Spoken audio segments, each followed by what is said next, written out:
ما أسوأ ذلك الشعور حين لا ينتظرك أحد ولا تنتظر أحدا، حين يملأ الفراغ حياتك والألم قلبك، حين تحتاج للتحدث لكنك لا تستطيع ولا حتى تجد من تحدثه.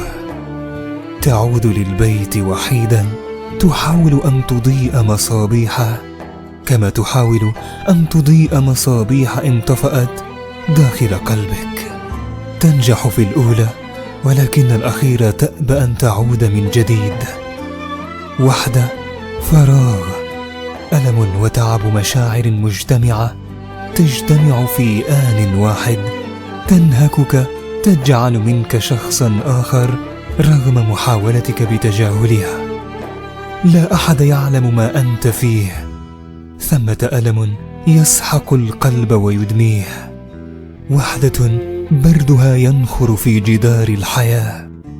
هل فعلا الوقت كفيل بأن يمحو كل الآلام والمشاعر المتعبة تلك كما يقولون؟